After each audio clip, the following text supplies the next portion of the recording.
दोस्तों नमस्कार, स्वागत है एक बार फिर से आज की बड़ी और ताजा खबरों में। आपको बता दें कि किसानों की मौत पर भारतीय किसान यूनियन का बड़ा ऐलान। कहा, खत्म करें किसान आंदोलन, जब किसान बचेंगे ही नहीं तो आंदोलन कौन करेगा। वहीं संयुक्त किसान मोर्चा ने पीएम मोदी को लिखी चिट्ठी, दोबारा बातचीत शुरू करने की अपील। वहीं नंदीग्राम से मिली हार के बाद अपनी पुरानी ही सीट भवानीपुर से चुनाव लड़ेंगी ममता दीदी, शोभन देव ने दिया इस्तीफा। वहीं प्रियंका गांधी ने योगी को लिखा पत्र, इलाज के लिए मुआवजा, बिजली की दरें कम, स्कूल फीस और टैक्स छूट की उठाई मांग। वहीं कोरोना से जान गंवाने वालों के परिजनों को दी जाए 4-4 लाख रुपए की मदद। कमलनाथ ने शिवराज सिंह चौहान को लिखा पत्र। वहीं योगी सरकार को सुप्रीम कोर्ट से मिली बड़ी राहत, सभी गांवों को 2-2 आईसीयू एम्बुलेंस देने वाले हाईकोर्ट के आदेश पर लगी रोक। वहीं कोरोना काल में अनाथ हुए बच्चों के लिए पंजाब सरकार ने की बड़ी घोषणा, हर महीने मिलेगी 1500 रुपए की पेंशन। वहीं कर्नाटक में लगा सख्त लॉकडाउन, 7 जून तक रहेगी कड़ी पाबंदी। वहीं राहुल गांधी का पीएम मोदी पर तगड़ा हमला, बोले लोगों का टीकाकरण कीजिए, देरी ना कीजिए। वहीं लाल किला हिंसा मामले में दिल्ली पुलिस ने अदालत में दायर की चार्जशीट, दीप सिद्धू और लखा सिदाना है मुख्य आरोपी। वहीं बंगाल में चुनाव के बाद हिंसा से 1 लाख लोगों का पलायन, सुप्रीम कोर्ट में याचिका दायर। और भी बड़ी खबरों को जानने के लिए वीडियो को लाइक कर दें, चैनल को सब्सक्राइब कर लें और घंटी बटन जरूर दबा दें। वहीं पहली बड़ी खबर, किसानों की मौत पर भारतीय किसान यूनियन का बड़ा ऐलान। कहा, खत्म करें किसान आंदोलन, जब किसान बचेंगे ही नहीं तो आंदोलन कौन करेगा। ये आपको बता दें कि कोरोना वायरस के चलते 2 आंदोलनकारी किसानों की मौत होने के बाद भारतीय किसान यूनियन किसान सरकार ने आंदोलन को स्थगित करने की अपील की है। यूनियन के प्रवक्ता भोपाल सिंह ने कहा कि देश बहुत मुश्किल दौर से गुजर रहा है, कुछ दिनों के लिए हमें आंदोलन को स्थगित कर देना चाहिए। किसान कोरोना के कारण मर रहे हैं, किसान ऐसे ही मरते रहे तो आंदोलन कौन करेगा। मुश्किल हालात में उनके जीवन का संकट है, किसान बचे रहेंगे तभी हम अन्नदाता कहलाएंगे। हम तभी अन्नदाता कहलाएंगे जब हम अपनी फसल और जान बचा पाएंगे। उन्होंने कहा कि हम भविष्य में आंदोलन करेंगे, लेकिन अभी स्थिति ठीक नहीं है। इस कठिन समय में हमें देश के साथ रहना चाहिए। पंजाब के पटियाला निवासी 50 वर्षीय सरदार बलबीर सिंह और लुधियाना के 70 वर्षीय सरदार महेंद्र सिंह का निधन कोरोना से मंगलवार को हो गया। ये लोग सिंगू बॉर्डर पर आंदोलन कर रहे एक किसान समूह से थे। आपको बता दें कि इन किसानों की मौत के बाद भारतीय किसान यूनियन ने फैसला किया है कि इस बार किसान आंदोलन को खत्म कर देना चाहिए और कुछ दिनों के बाद आंदोलन को दोबारा से शुरू करेंगे। यदि किसान नहीं बचे तो फिर आंदोलन कौन करेगा। आपकी क्या राय है, क्या किसान आंदोलन को खत्म कर देना चाहिए?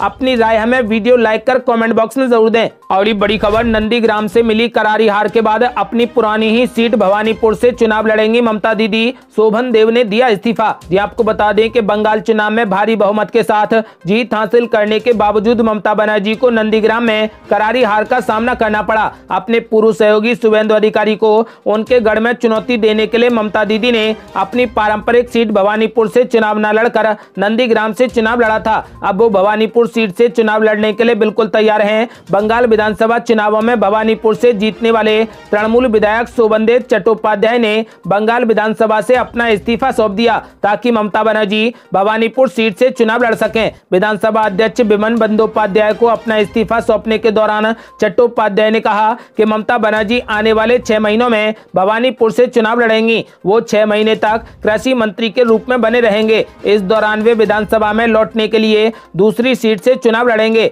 बंगाल चुनाव में लगातार तीसरी बार प्रचंड जीत हासिल करने वाली ममता बनर्जी नंदीग्राम में भाजपा के शुभेंदु अधिकारी से एक छोटे अंतर से चुनाव हार गई थी। आपको बता दें कि ममता दीदी ने भवानीपुर से जीतने वाले तृणमूल विधायक शोभनदेव चट्टोपाध्याय का इस्तीफा दिलवा दिया है ताकि वो खुद भवानीपुर से चुनाव लड़ सकें। आपको बता दें कि अब जल्द ही उपचुनाव होंगे, जिसके लिए ममता बनर्जी ने शोभनदेव चट्टोपाध्याय का इस्तीफा दिलवा दिया है और अब ममता दीदी खुद भवानीपुर सीट से उपचुनाव लड़ेंगी। और बड़ी खबर, प्रियंका गांधी ने योगी आदित्यनाथ को लिखा खुला पत्र, इलाज के लिए मुआवजा, बिजली की दरें कम, स्कूल फीस और टैक्स छूट की उठाई मांग। ये आपको बता दें कि कांग्रेस महासचिव और उत्तर प्रदेश की प्रभारी प्रियंका गांधी ने कोविड महामारी को लेकर मुख्यमंत्री योगी आदित्यनाथ को पत्र लिखा है। उन्होंने पत्र में 5 विषयों पर अपनी बात कहते हुए कुछ सुझाव भी दिए हैं और कुछ मांगे भी रखी हैं। उन्होंने नसीहत देते हुए ये भी लिखा कि सरकार को अपनी नीतियों में करुणा, हमदर्दी और मदद का स्पर्श देने की जरूरत है।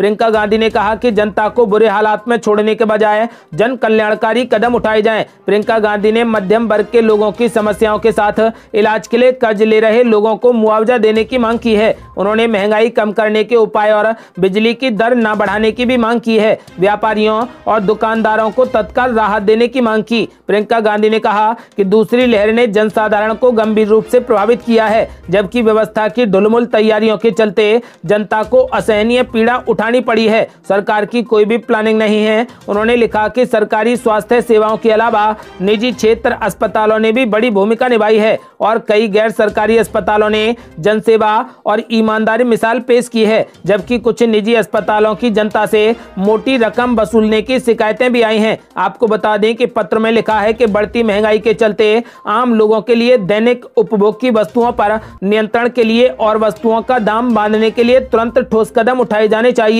राज्य की जनता बिजली के बड़े दामों और स्मार्ट मीटरों से पहले ही बहुत त्रस्त है। संकट के इस दौर में उसे बिजली के बिलों में राहत मिलनी चाहिए। आपको बता दें कि प्रियंका गांधी ने लिखा कि स्कूल बंद हैं, फिर भी माता पिताओं पर स्कूलों में हर महीने फीस जमा करने का दबाव है। स्कूलों के सामने भी शिक्षकों को वेतन देने आदि का संकट है। ऐसे में एक खाका तैयार कर फीस में छूट देने और स्कूलों को आर्थिक मदद का पैकेज देने की एक व्यवस्था बनानी चाहिए। राज्य के व्यापारी और दुकानदार को राहत देने के लिए एक खाका तैयार किया जाए, जिसके जरिए उन्हें करों व शुल्कों में थोड़ी राहत दी जाए। आपको बता दें कि प्रियंका गांधी वाड्रा ने पीएम नरेंद्र मोदी के अलावा योगी आदित्यनाथ से भी बड़ी अपील की है और कहा है कि इलाज के लिए मुआवजा दिया जाए, बिजली की दरों को सीमित रखा जाए, स्कूल फीस माफ की जाए, साथ ही टैक्स में छूट दी जाए। और बड़ी खबर, कोरोना से जान गंवाने वालों के परिजनों को दी जाए 4-4 लाख रुपए की मदद। कमलनाथ ने शिवराज सिंह चौहान को लिखा पत्र। यहां आपको बता दें कि मध्य प्रदेश कांग्रेस अध्यक्ष एवं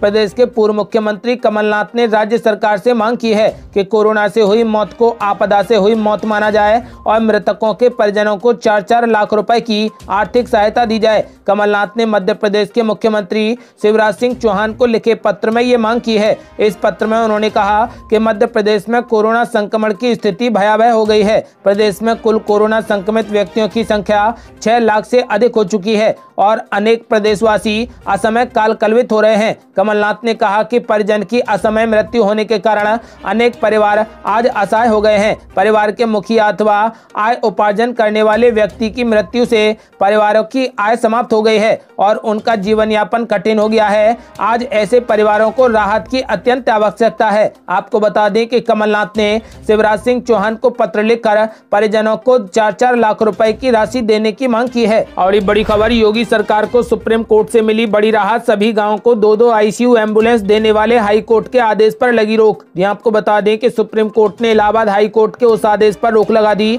जिसमें 1 महीने के भीतर यूपी के सभी गाँव के लिए 2-2 आईसीयू एम्बुलेंस देने को कहा गया था। इस आदेश में सभी नर्सिंग होम में ऑक्सीजन बेड की सुविधा के लिए भी कहा गया था। ये वही आदेश है जिसमें हाई कोर्ट ने राज्य की मेडिकल व्यवस्था को राम भरोसे कहा था। राज्य सरकार ने सुप्रीम कोर्ट में दलील दी है कि 1 महीने में 97,000 गांव के लिए 2-2 एम्बुलेंस देना समेत दूसरे आदेश भले ही अच्छे मकसद से दिए गए हों पर अव्यवहारिक हैं। सुप्रीम कोर्ट ने कहा कि हाई कोर्ट के आदेश को सलाह की तरह लेकर काम करने की कोशिश करें। सुप्रीम कोर्ट ने सभी हाई कोर्ट से कहा कि ऐसा आदेश ना दें जिनका पालन असंभव हो। आपको बता दें कि यूपी के ग्रामीण इलाकों में कोरोना ने तेजी से पैर पसार लिए हैं। गांव में तेजी से संक्रमण फैलने पर इलाहाबाद हाई कोर्ट ने भी चिंता जाहिर की थी। इससे जुड़ी एक याचिका पर सुनवाई करते हुए हाई कोर्ट ने योगी सरकार पर तल्ख टिप्पणी की। हाई कोर्ट ने कहा था कि उत्तर प्रदेश के गांव छोटे कस्बों में चिकित्सा सुविधाओं की स्थिति राम भरोसे है। आपको बता दें कि अब सुप्रीम कोर्ट ने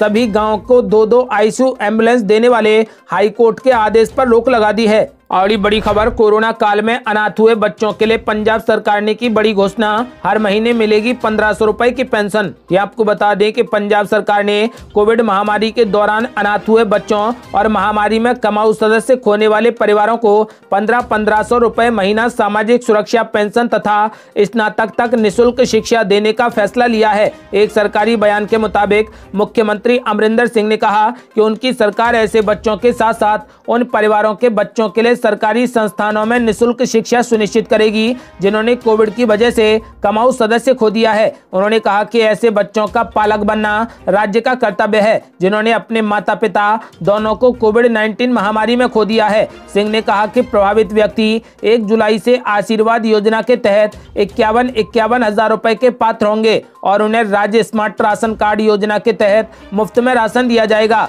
और वे सरबत सेहत बीमा योजना के पात्र होंगे। इससे पहले आशीर्वाद योजना के तहत गरीब परिवार को लड़की की शादी के लिए 51 हजार रुपए की आर्थिक सहायता दी जाती थी, जबकि सरबत सेहत बीमा योजना के तहत प्रति परिवार प्रतिवर्ष 5 लाख रुपए का पात्रता आधारित कैशलेस स्वास्थ्य बीमा कवर मिलता है। मुख्यमंत्री ने उच्च स्तरीय कोविड समीक्षा बैठक के बाद कहा कि राज्य सरकार घर घर रोजगार ते कारोबार मिशन के तहत प्रभावित परिवार के सदस्यों को उपयुक्त नौकरी खोजने में भी सहायता करेगी। और बड़ी खबर, कर्नाटक में लगा सख्त लॉकडाउन, 7 जून तक रहेंगी कड़ी पाबंदियां। ये आपको बता दें कि देश में कोरोना वायरस की दूसरी लहर से जल्दी निजात मिलना मुश्किल लग रहा है। इस संकट के दौरान कोरोना वायरस के साथ साथ एक और नई बीमारी सामने आई है जिसका नाम है ब्लैक फंगस। हालांकि ब्लैक फंगस के मामले देश के कई राज्यों में फैल रहे हैं। इतना ही नहीं, ब्लैक फंगस के अलावा अब व्हाइट फंगस नाम की एक बीमारी फैलने लगी है। आपको बता दें कि उधर कर्नाटक के मुख्यमंत्री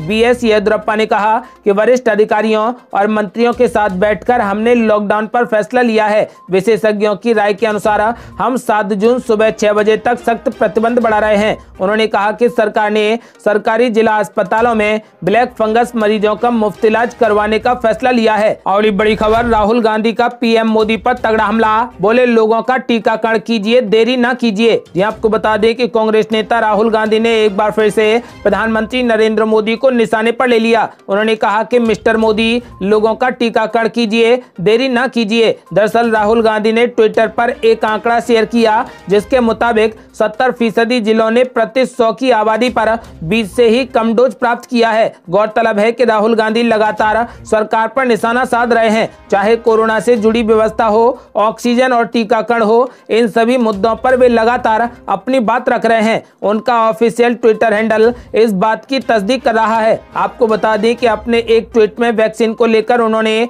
सरकार पर हमला करते हुए कहा कि वैक्सीन कम होती जा रही है और कोविड मृत्यु बढ़ती जा रही है। केंद्र सरकार की नीति ध्यान भटकाओ, झूठ फैलाओ, शोर मचाकर तथ्य छुपाओ की है। आपको बता दें कि फिलहाल राहुल गांधी ने कहा कि टीकाकरण कीजिए, देरी ना कीजिए। और ये बड़ी खबर, लाल किला हिंसा मामले में दिल्ली पुलिस ने अदालत में दायर की चार्जशीट। दीप सिद्धू और लखा सिधाना है मुख्य आरोपी। ये आपको बता दें कि दिल्ली पुलिस की क्राइम ब्रांच ने ट्रैक्टर रैली के दौरान लाल किला पर हुई हिंसा को लेकर 30 हजारी अदालत में चार्जशीट दाखिल कर दी है। इस मामले में क्राइम ब्रांच ने दीप सिद्धू, इकबाल सिंह, मनिंदर मौनी और खेमप्रीत सहित 16 लोगों को आरोपी बनाया है। दिल्ली पुलिस ने चार्जशीट में आरोपियों पर देशद्रोह, दंगा करना, हत्या की कोशिश और डकैती जैसी गंभीर धाराएं लगाई हैं। दिल्ली पुलिस सूत्रों ने बताया कि चार्जशीट में दीप सिद्धू और लखा सिधाना लाल किले की हिंसा के मुख्य साजिशकर्ता हैं। इतना ही नहीं, चार्जशीट में कई बड़े किसान नेताओं के नाम भी शामिल हैं।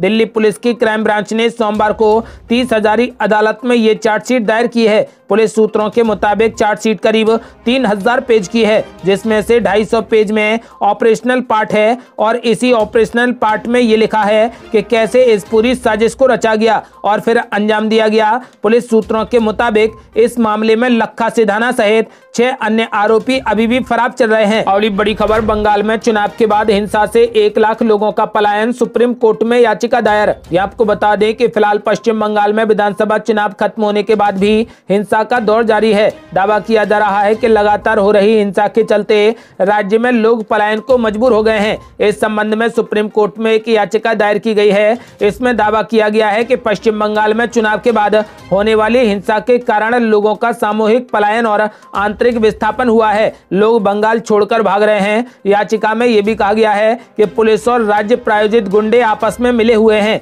यही वजह है कि पुलिस मामलों की जांच नहीं कर रही और उन लोगों को सुरक्षा देने में विफल रही जो जान का खतरा महसूस कर रहे थे। आपको बता दें कि जानकारी के मुताबिक याचिका में कहा गया है कि हिंसा के भय से लोग विस्थापित हो रहे हैं। लोग बंगाल छोड़कर भाग रहे गए हैं। सुप्रीम कोर्ट में दायर याचिका में कहा गया है कि राज्य प्रायोजित हिंसा के कारण पश्चिम बंगाल में लोगों का पलायन एक गंभीर मानवीय मुद्दा है। ये लोगों के अस्तित्व का मामला है। इन लोगों को दयनीय परिस्थितियों में रहने के लिए मजबूर किया जा रहा है। आपको बता दें कि इस याचिका पर जल्द सुनवाई की मांग की गई है। अगली बड़ी खबर, कोरोना संकट के बीच आई एक और नई मुसीबत। कई राज्यों ने ब्लैक फंगस को घोषित किया नोटिफाइड बीमारी। ये आपको बता दें कि ब्लैक फंगस यानी म्यूकरमाइकोसिस भारत में तेजी से पांव पसार रहा है। बीते एक महीने में देश में 5000 से ज्यादा संक्रमितों की पहचान हो चुकी है। तेजी से फैलते संक्रमण को देखते हुए केंद्र सरकार ने सभी राज्यों और केंद्र शासित प्रदेशों से इसे महामारी रोग अधिनियम 1997 के तहत नोटिफाइड करने का आग्रह किया है। पंजाब, हरियाणा और राजस्थान के बाद अब तमिलनाडु, कर्नाटक, असम, उड़ीसा, तेलंगाना और उत्तर प्रदेश की सरकारों ने भी इसे महामारी रोग अधिनियम 1997 के तहत नोटिफाइड बीमारी घोषित कर दिया है। ये थी अब तक की बेहद बड़ी खबरें। यदि आप भी चाहते हैं कि भारत कोरोना मुक्त हो जाए और किसान आंदोलन का जल्द समाधान निकले तो इस वीडियो को लाइक कर अपनी राय हमें कमेंट बॉक्स में जरूर दें। यदि आपने अभी तक हमारे चैनल को सब्सक्राइब नहीं किया है तो कृपया चैनल को सब्सक्राइब कर घंटी बटन जरूर दबा दें। जल्दी मिलते हैं बड़ी अपडेट के साथ। तब तक के लिए जय हिंद, जय भारत।